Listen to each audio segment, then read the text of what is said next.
Hi everyone, you're watching Bent TV and this is The Film Whisperers, a show where two movie nerds talk all things film through a contemporary lens. My name is Matt. And my name is Saj. So, Sarge, we've been talking about Australian movies, but we kept it quite local this time. And we've focused on, I guess, some of the ones we really like Muriel's Wedding and The Sapphires. But obviously, there's always some bad with the good. So, when you think of Australian movies that maybe didn't hit the mark or that you just are like, I was not feeling that one, what comes to mind? Before I get into that, let's just have a quick chat about this, Matt. I feel Australian cinema has a reputation for being bad. What are your thoughts on that? That is, I feel bad saying this, but that's definitely a view that I subscribe to. I feel like, and actually, this is really unfair because like there's some good stuff out there too. But I feel like for every kind of one or two really great Australian movies that you see, there's like a good 10 or 20 that are not good.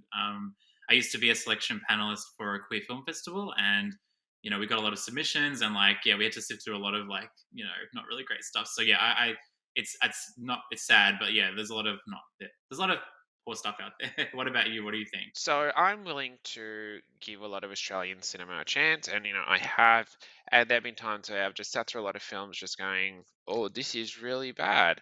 I feel as if, as an industry, and I've speaking to people who worked in the industry, we because it's not a very commercial industry. It's not very. It doesn't make a lot of money, is what I'm trying to say, and a lot of the time, our talent ends up in Hollywood, so we don't really have many people that want to stay here and make those quality films. I'm not saying that all Australian cinema is terrible, but some of it is, and that is because the people that actually work on set, they're probably not the best at what they do.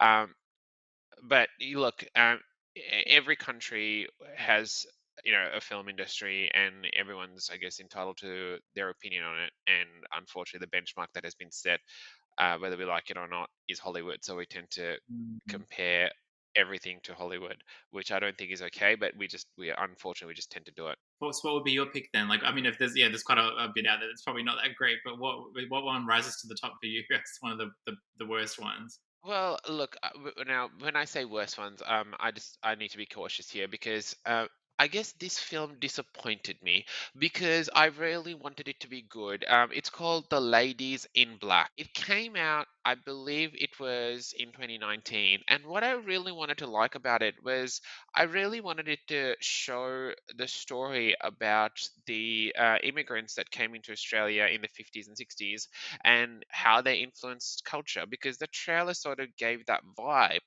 But instead, we got a really poorly directed, poorly edited movie. And I remember sitting in the cinema going, "Oh, this is not good."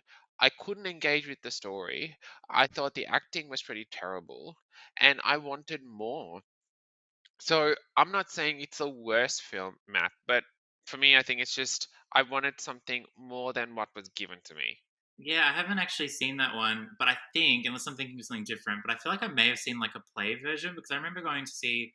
Was it on stage at all? Because I feel like I saw a play like years ago that was called Ladies in Black, but I may be making that up.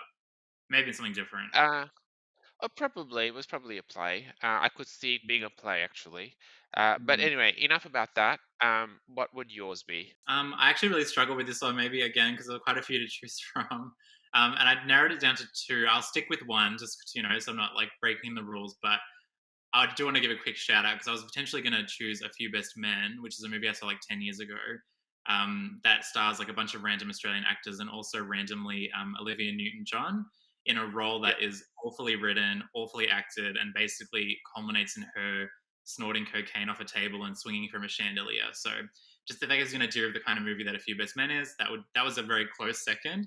But the one I'm going to choose actually is Swinging Safari. So, a movie that came out, oh gosh, maybe like 4 years ago, 3 or 4 years ago. Um, Yeah, it was 2017, I think. 2017, Yeah. set in the 70s, basically about this like small Australian town, and a whale basically washes up on shore. And even though that's kind of like the background story, the real story is about the lives of all these different people, like the kids, the families, the parents, what's going on. And when I saw it in the cinema, I just remember feeling like, yeah, perhaps people who grew up in Australia in the 70s maybe would feel more of an affinity to it, like they'd see the nostalgia in it.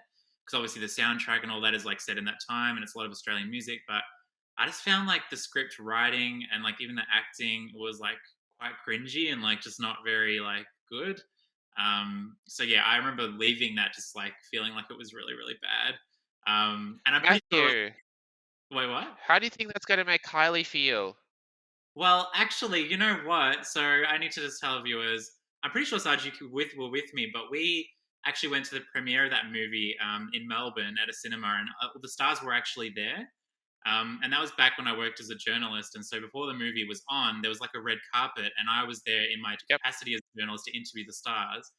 And the publicist was like, Kylie Minogue will be coming. You'll get a chance to speak with her. Definitely get a chance to speak with her. Just wait a little bit longer. Anyway, I was waiting there on the red carpet, and then when Kylie finally walked in, she like spoke to I think one person down the end of the red carpet, and then just walked off and went straight into where like the movie was or whatever. So none of us actually got to speak with her. And so maybe, to be honest, I'm a bit biased with my opinion of the movie because right before I watched it, I missed out on chatting to Kylie and she walked off. So maybe I was already going and like wanting it to be bad. But yeah, I don't care if I don't care if Kylie cares that I didn't like the movie. But you've seen it, you watched it with me, right? Like, what did you? Yeah, we were both at the premiere, I guess. I was just there as a viewer, not a journalist. I look, it is it is what it is. As the title suggests, swinging safari. It's about a bunch of couples that swing, and swingers parties in the '70s and how popular it was. And look, Kylie Minogue, I think they really tried to use her as a poster child for the movie, even though she had 10 lines in it. Um, she was funny, I guess. I thought the other people were good as well. Asher Ketty, Julian McMahon. Um, yeah, look, I wouldn't say I wouldn't say I hated it. It was just one of those typical Australian trash movies, I guess, that ideally just could have been a 10 play movie, or one of those TV movies, but they chose to invest a lot of money into it, and I don't think it did well at all. But yeah, look, I won't. I'm not gonna hate it. Yeah, it was just like, yeah. I watched it again since? No, but yeah, it was, yeah, it just faded in the background and I forgot about it. That's all the time we have for today. Thanks for watching us. You're watching the Film Whispers on Ben TV.